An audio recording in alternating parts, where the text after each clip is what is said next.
of a path to enlightenment. I can share some personal experience. After learning this thing, I was here in the United States in the 90s. That guy that I didn't like too much, who became my teacher because he broke open my heart like tonight, but stronger,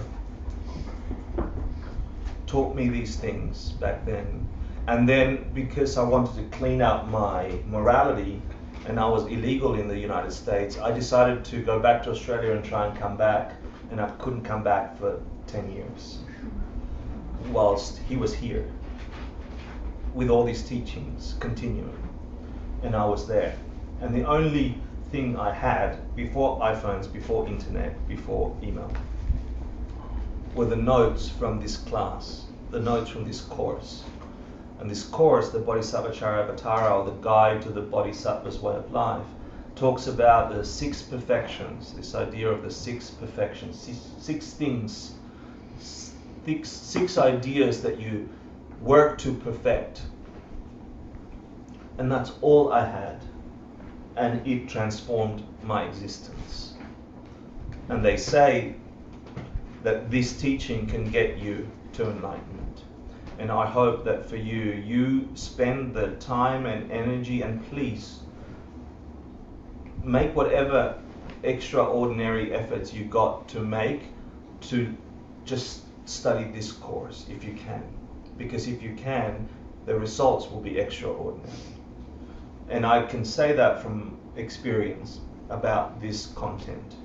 It is such most of the Buddhist ideas that you've learnt in the past, if you've learned ideas here, you've seen the profound ideas.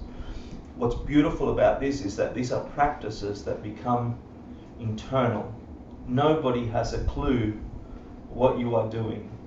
You can sit next to somebody and give them a yucky face or a happy face, but if you know what you're doing inside, it is a transformative inner practice that will eventually shift to the outside world, like getting signs on the subway.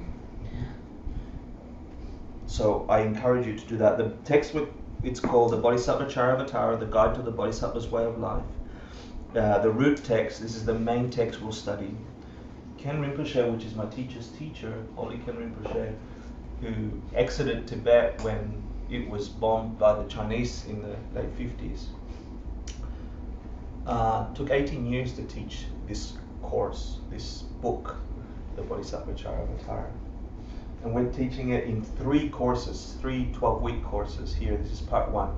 Next year I'll do part 2 and part 3 because it's so profound and so life-changing.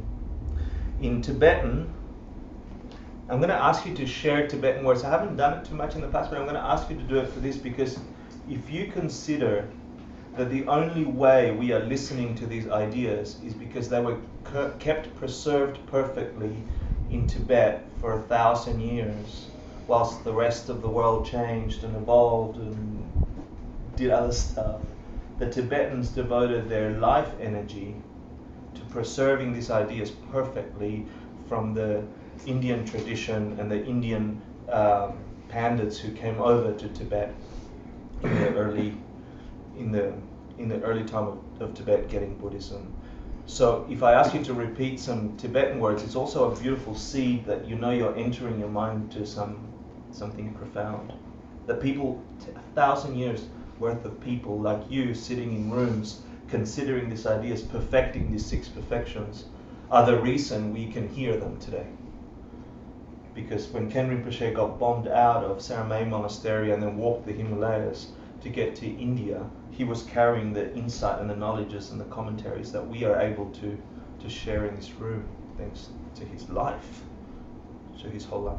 So, if you repeat after me, Jangchuk, that means Buddhahood or Bodhisattva in Buddhahood. And Sempe is warrior. Sempe is warrior. It's the Charya party of Bodhisattva Charyavatara. Chupa, La Jukpa. So that means way of life or entering into. So another way to say this is entering into the way of life of a Bodhisattva. Yeah?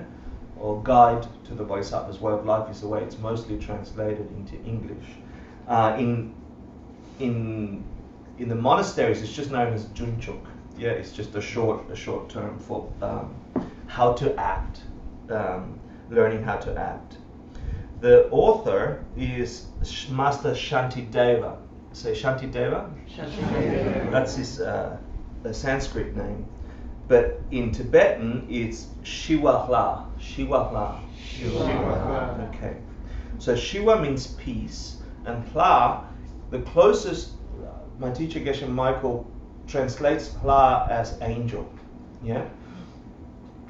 But angel in the West has all these connotations with fluffy wings and fluffy clouds, and it's not that angel. Okay. It's angel here means that if you follow these instructions, then the things that cause you to perceive this thing as meat, this body as flesh and blood and bone, the thing that's forcing you to experience this way changes, and you can experience a body that is not this way, because the body is also caused. And in the highest cause, it's caused by the perception that's forced upon you when you look upon it. You see flesh and blood. Yeah? But a mind of an enlightened being will see that extension as something other, maybe perhaps made of light and some energies flowing underneath there, not locked into the ending and beginning like we see flesh and meat. And then the mind that perceives it at the moment is locked in this idea of time and space and duality and good and bad and wrong and world and coming and going and growing and spending. We're locked into this sentient, samsaric human perspective that forces us to see things changing that way, the mind changing and things changing. From a Buddhist or an enlightened point of view, that mind is also transformed, free of time and space and duality, all-encompassing, and so experiences the awareness of being as well as what it is in an angelic form, yeah, free from the cycles. So the name of the author is also guiding you to what you will become when you put into practice these things. And so they call him Gyaltse Shiwahla, which means child of the Buddhas. Child of the Buddhas, which is a code name for who would the children of the Buddhas be? Bodhisattvas. Beings with great compassion who work to reach enlightenment for the sake of themselves and every living beings. So here Master Shantideva is Bodhisattva peace angel, right? That's his name. And he lived around 700 AD. We don't know exactly his dates. I'll tell you his life story because it's worth hearing. It's beautifully fantastical, as are many of these stories. Besides that text, we're going to read a commentary by Gyaltsabje. Let's have a look. Yeah, Gyaltsabje, who is one of the two main students of Je Tsongkhapa. Yeah, so Je Tsongkhapa is one of the most profound reformers of Buddhist ideas in Tibet. He lived in, the years are 1357 to 1419, something like that. I don't know. I always ask pretending to know, but I hope that you guys get the right answer, but there's now confusion, so I better study.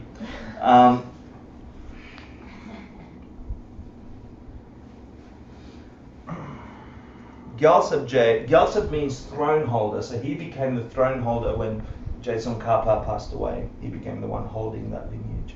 Tsongkhapa was the teacher of the first Dalai Lama. He wrote an extraordinary number of works condensing the old Indian commentaries and texts from the sutras and really debating and clearing out mispractices and bringing together a whole bunch of different ideas about Buddhism into practicable, step-by-step, what are called lamrims in Tibetan. He was an extraordinary being. He's called sometimes the second Buddha. So his main student, Gyaltse, wrote the most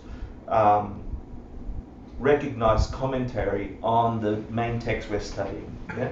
And the main text we're studying is called, doesn't matter, so give it a go, English. The main text we're studying is called The Guide to the Bodhisattva's Way of Life. I'm just testing you now. Anyone know it in Sanskrit? Bodhisattva Charavatara? No, Bodhisattva Charavatara. That's the Sanskrit version. Good. In Tibetan, I'm not going to ask because I don't know it. Jungchuk is the short one. Correct. I know that one. Good. So the commentary by Gyaltsabje is called Entry Point for the Children of the Victorious Buddhas. And this has got some meaning in it as well. Who was in Mustang with us in Nepal? Mustang. Mustang is up in the northern part of, you were in Mustang, yeah? In the northern part of Nepal, we were there recently, and it's sort of got the terrain like Tibet, but Tibet is like that, but on steroids. And so if you know, when winter comes and everything up on the top of the Himalayas freezes, there's these huge plateaus which are actually rivers, right? That when the snow melts are just flooded, right? With freezing cold water from the Himalayas. And in Tibet, no bridges, no trucks. You look for the easiest entry point to the other side. So you walk up and down this huge, wide gravel river bed, and you're trying to get to the other side. So you're looking for the shortest way that you're going to have to get yourself into cold freezing water if you fall in, or by fierce currents that are trying to knock you over, as we tried just in our silly little way. It wasn't that far, it was from here to there, and we're like, oh my god, my feet are getting wet. You know, but in Tibet, this is how you get from one side to that. We tried and then we ran away. You know, we stayed on this side or something.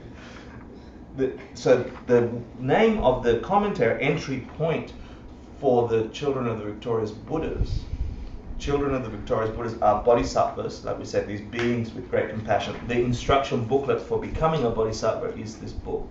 But the entry point that gets you to the other side is the easiest way to get from this existence to the one that death doesn't have to be the way we experience death to be. So it's got that code. And this commentary will explain and break down this beautiful text called the Bodhisattva Charavatara. Entry point, Let me share with you a little bit about the story of Master Shantideva. So the year is 700 AD. Around that time, the Vikings are attacking the UK, I think. Machu Picchu has become the Mecca for the Incas, and it was thriving. In the Islamic world, it was called the Golden Age of Islam, and Baghdad was the cosmopolitan center of all Islamic thought and the rest. And all the way in India, in a place where the Buddha got enlightened, which is called Bodh Gaya, thank you. There was a prince born who wasn't called Shantideva just yet. I don't actually know his princely name. So this being is born into a royal family, and he's next in line to be king. This is the author of the book we're about to study. His mother is said to be an emanation of Vajrayogini, which is a secret Tibetan practice, female Buddha angel with powers beyond understanding. It's like the most powerful chick Buddha you've ever met. But it's only, anyway, so that his mother is said to be an emanation of that. They say that at the age of 6, he met a tantric teacher, a teacher of the secret teachings, who gave him a practice on how to reach Manjushri. Do you know Manjushri? Manjushri is the Buddha with the sword and the perfection of wisdom that cuts ignorance, yeah? And cuts the delusion of this mirage-like world and gets you woke up, yeah? So at the age of 6, he meets this special teacher who teaches him these practices to reach Manjushri. And reach in Tibetan has 2 meanings. It means to experience them, but also to become them. Yeah, and you do that through a practice called a sadhana. Yeah, So he was taught the sadhana for Manjushri, and he practiced this as a child. There comes a time where his father dies. I don't know exactly his age, and the people of his kingdom ask this prince to please be king. Yeah, and you got to understand that it's not like President Obama, right? To be king of a land in ancient India is to own everything, is to have in your power every object of your kingdom and every being of your kingdom. So it's great power and great wealth beyond what we are capable of managing in this day and age. So the beings of that kingdom, if you like, ask him, please be our next king. And he's like, okay, I'll be your next king. And so things are getting prepared for his coronation, or I don't know what you call it. And there's two stories here. One of them is, and there's a biography of his life. This is where we're getting this text. It's written by the teacher of the 8th Dalai Lama. One of the stories is that he has a dream the night before the coronation, and he sees the throne where he will be king. And in this throne, he goes to get up on it, and Manjushri is there, the thing he is become, right? And Manjushri looks at him and says, what are you doing here? You can't sit where your teacher is sitting. And he interprets that dream as, maybe I'm not to be king, maybe I should do something else with my life. That's one story. Another story says that the night before the coronation, so that's the story in the biography. Another story through verbal lineage of another tradition, but I thought I should share it, is that the night before the coronation, his mother is washing his body in preparation for the thing, but she's washing his body with scalding, boiling hot water, hotter and hotter water, and he's like, what are you doing to me? What are you, like, why are you doing this to me, mother? Why are you doing to this? And she says, with him being the emanation of Vajrayogini, says to him, this is nothing compared to the pains that you're going to have to bear when you become king. Yeah?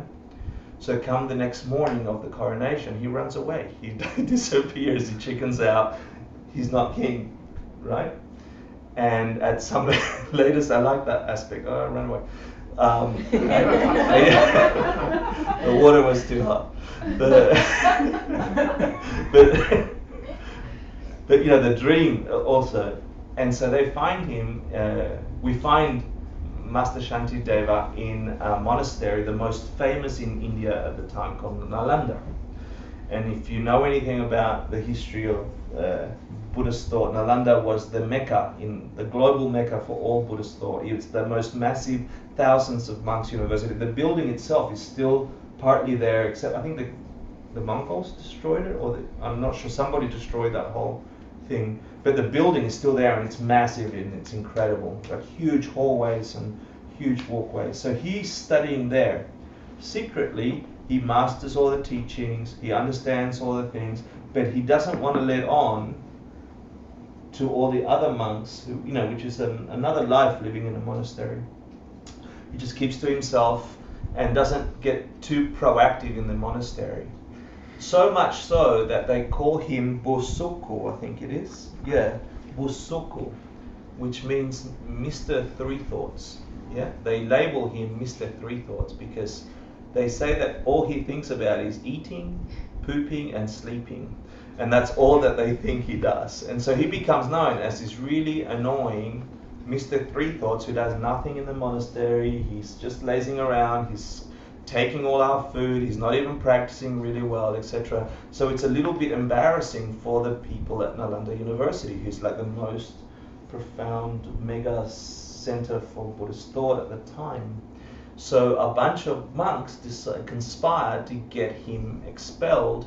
They figure instead of it would be bad karma to get him expelled, so if they just place him in a position where he embarrasses himself, he might just leave on his own accord and they don't have to collect the bad karma of getting him expelled.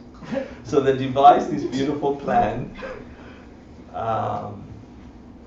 There are practices in these big monasteries where on a bi-weekly basis, for example, I talked about Sojong before, where you go and do like 1,000, 1,500 monks come together and you do confessions and you do practices. One of those is you sit there and recite by memory some sutra or something in front of the 1,500, 2,000 monks or whatever it is. So I thought, well, why don't we ask Shanti, Mr. Three Thoughts, that he should recite at the next big gathering, and we'll make it a nice big gathering and we'll get him to recite, and he will never do it. He'll get so embarrassed because he doesn't know anything, he'll leave. And so they go and ask him and says, oh no, I couldn't do that, I'm not so good at those things, maybe I couldn't possibly do that. And they insist, and he says, okay, I'll do it. Yeah. So here comes the big day, and the monks organizing the thing, design lay out the mats and so on, like we do here, but 1,500 monks, if you like. If you've ever been to those Tibetan monasteries, which we have, when they're doing the chanting, you see that you enter in this hall and it's like 500 monks, and you have to walk through to the altar at the front, and they created an altar that was so high he would never be able to reach it, and they put no steps, so he'd embarrass himself even trying to climb up this altar to teach before even teaching. But sure enough, Master Shantideva walks up and everyone's like giggling because he's prostrating to the altar before going to teach, and they're like giggling to see what is about to happen. And the commentary says that he touches the altar as he's leaning on it, and poof, he appears on top of the altar, and people are like, what happened? Just then already the sign for something extraordinary was about to happen, and people are like, did you see him? I didn't see him. And so there's a little mumble happening in the 1,500 monks or so that are witnessing this teaching. And he starts off by saying, do you want me to teach something that you've all heard before? You recite the same old sutras. Or would you like to hear something new, something original? And they laugh and chuckle. They're like, yeah, give us something new. Give us something new. And he begins to recite this book that we'll study, the Bodhisattva Charyavatara. And he begins to recite it in perfect poetry and in perfect meaning. So it has 19 chapters, depending on who you ask. And he begins to recite word after word after word. Is transforming for these people. There's no great new ideas, but the way that the soup of these Buddhist ideas got put together in this condensed version, in this perfect poetry, was so entrancing for the people present that they really thought they were getting new instructions on how to reorganize their practice. It's a fresh, new, revitalizing view of the essences of getting enlightened. And so they were transfixed at this teaching. They couldn't believe what was happening, so everyone's like leaning forward and completely transfixed on Master Shantideva as his just beautiful poetry pouring out of his mind from memory. Yeah? And so as he gets to the middle of the 9th chapter, which is the chapter on emptiness, the deepest ideas of wisdom, he begins to levitate on the cushion. And you'll see pictures of Master Shantideva floating above his cushion as he's reciting. Yeah? And so he begins to levitate, and as he gets deeper and deeper and deeper into this incredible presentation on perfection of wisdom, on emptiness, the commentary says that it's like his mind and space were competing to be in the same place, and so he couldn't be where the space was. And so you could hear his voice the deeper he went, but you couldn't see him anymore. And so he continued to recite, and then there were some clairvoyances in the audience who could hear him miles away, but he was getting fainter and fainter as he went to finish the 9th chapter and then the 10th chapter, which is on dedication. And so he disappears, and the teaching's finished, and there's 1,500 monks looking at each other going, what just happened? We turn up to this place and we meditate and we do our things, but something just happened. And so they begin to debate about, they chant, and so they have this perfect recall, so they began to write down what Master Shantideva had said, and so there were groups of people writing, and they were comparing notes, and then there began to be a fight about whether there was 9 chapters or 10 chapters, right? Like, no, he stopped here. They're like, no, we heard him as he wasn't there, because we've got the a special hearing, and there was 10 chapters, and so there's two factions broke in Nalanda about whether it was 9 or 10 chapters, etc. And then they start to write down the copy of the text we are studying. And then they send search parties for him, and they find him somewhere in South India, some much further down the line. And they find him, and this search party say, "Oh, we're so sorry to call you Mr. Three Thoughts. Please come back to Nalanda. We need you." And he's like, "I'm not going back to Nalanda." He was meditating by a stupa. I can't remember the name of the stupa, but it's all in the readings, which I can't show you because I haven't got computer. And they find him there, and they ask him, please come back. And he's like, I can't go back. I've got other things to do. Then can you confirm it was 9 chapters or 10 chapters? And he says, well, I can teach you it. And in the text, he also mentions 2 other texts, which is a compendium on the sutras and a commentary, and I can't remember something else, that he also mentioned in the teaching. So can you teach us those? So he teaches them the texts, the Bodhisattva Charavatara, and the compendium of the sutras and the other thing. He teaches them there, they correct whatever it is, and he explains the 10th chapter.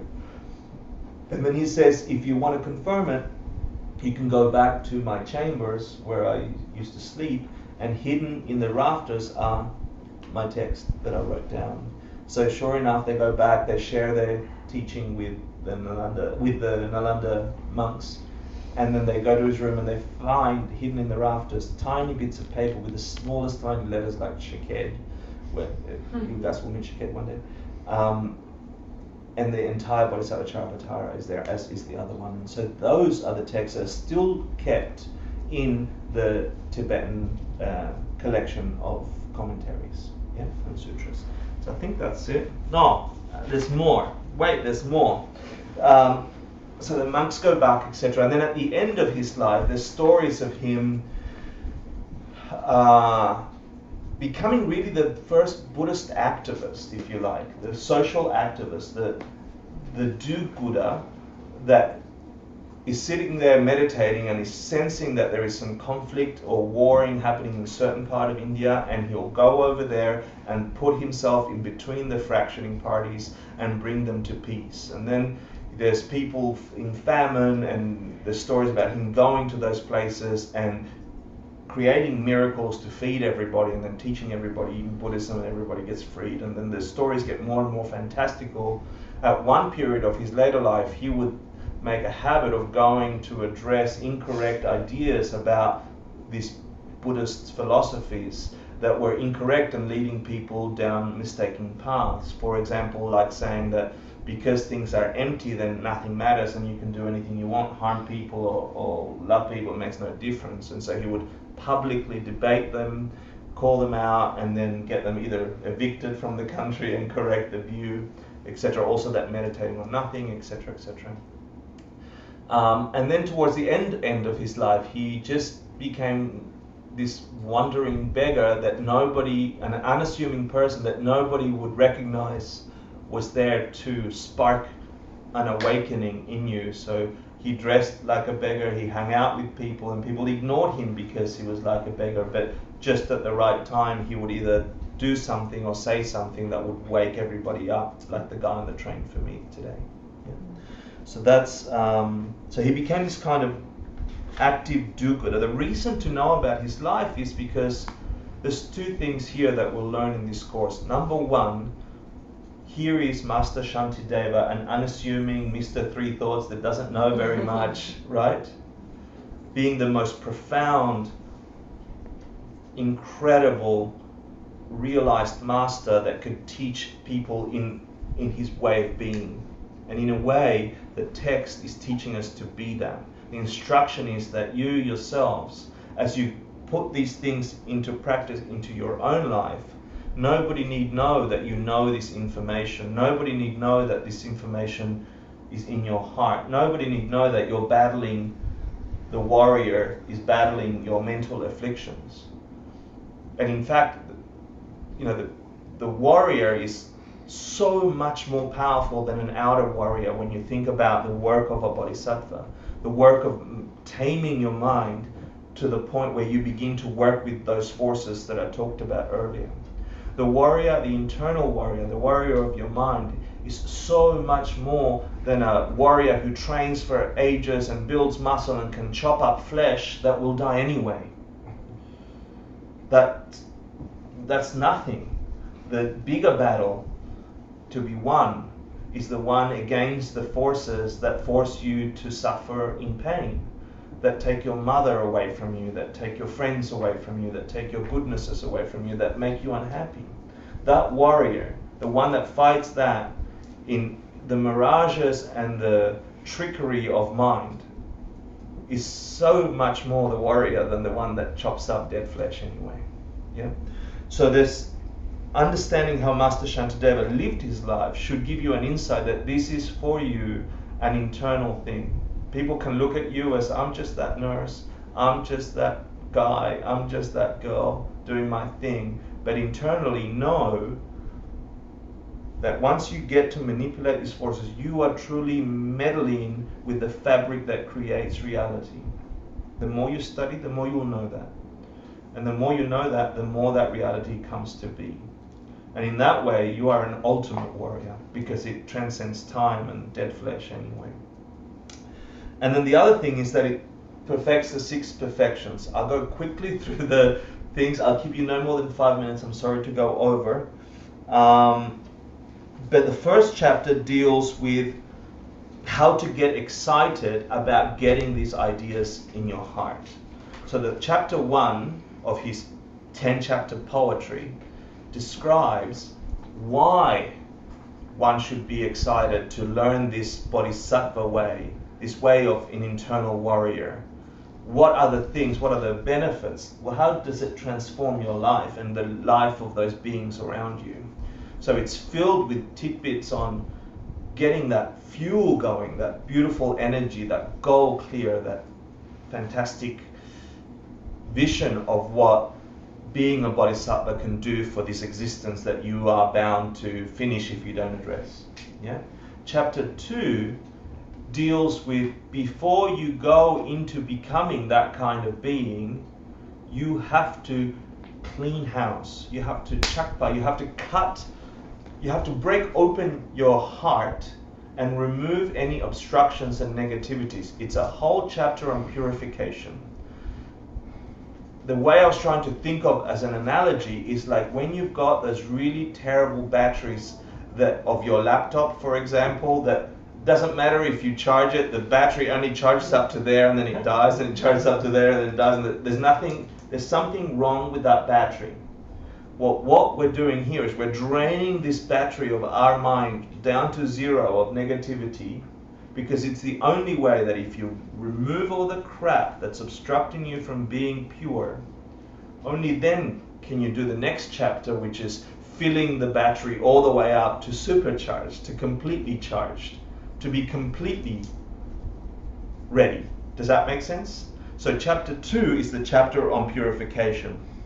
Chapter 3 is on actually charging it up through getting the wish, and there's 2 aspects of that: thinking like a bodhisattva and acting like a bodhisattva. So getting the wish meaning, I wish I could think that way, first of all, and as you develop that way of thinking, then later you will develop that way of acting. And there are ceremonies relating to the acting and the thinking, and I'll cover that next week.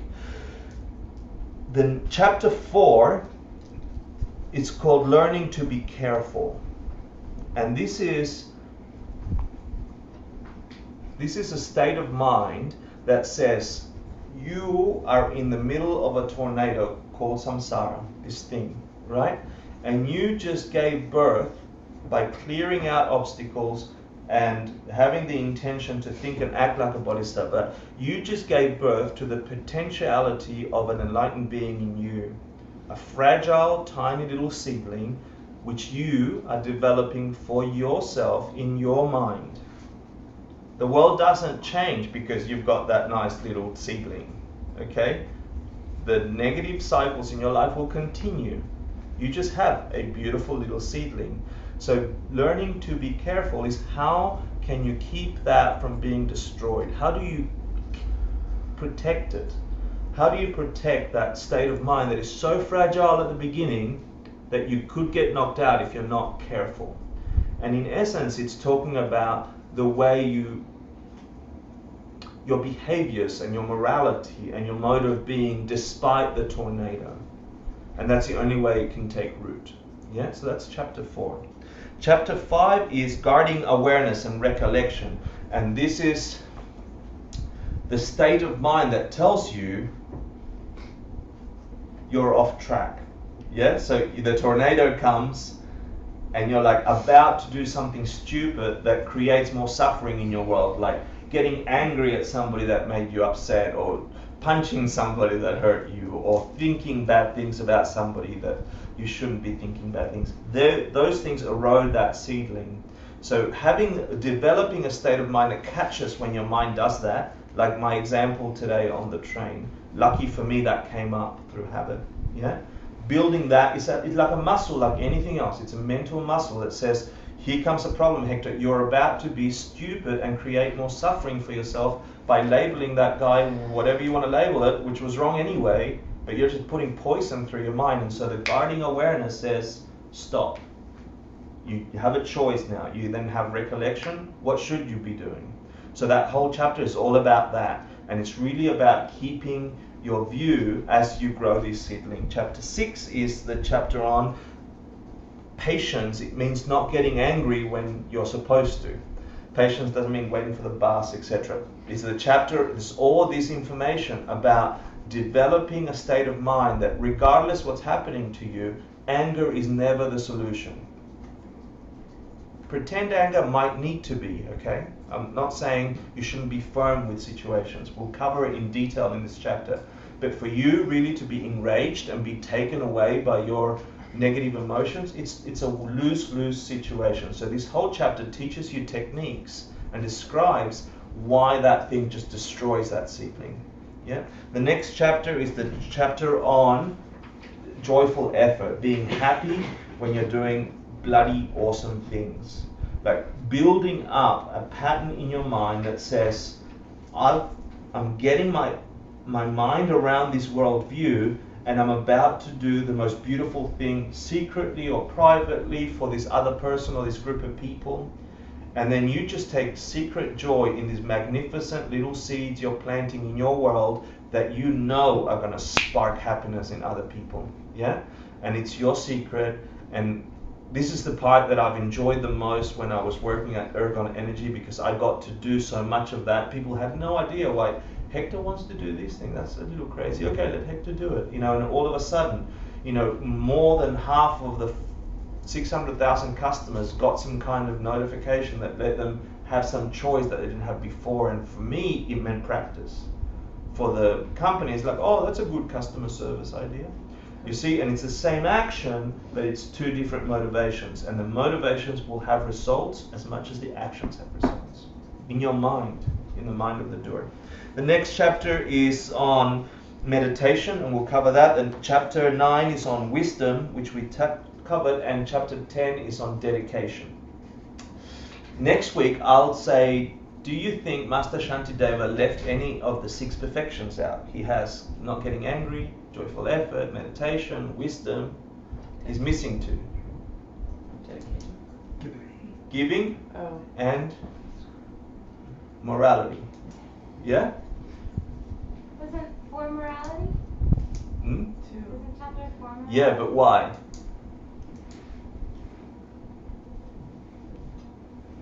Because it's the way you keep the seed growing. Great, cool. So it keeps you from making wrong moral efforts, yeah? Making mistakes. So that's great. And giving, where is giving found? Dedication, joyful effort. Excellent. Dedication. It's on the first perfection, the perfection of giving, which we'll talk about next, is actually at the end of the Bodhisattva Charivatara, the 10th chapter. So why is it that dedication is a chapter on giving?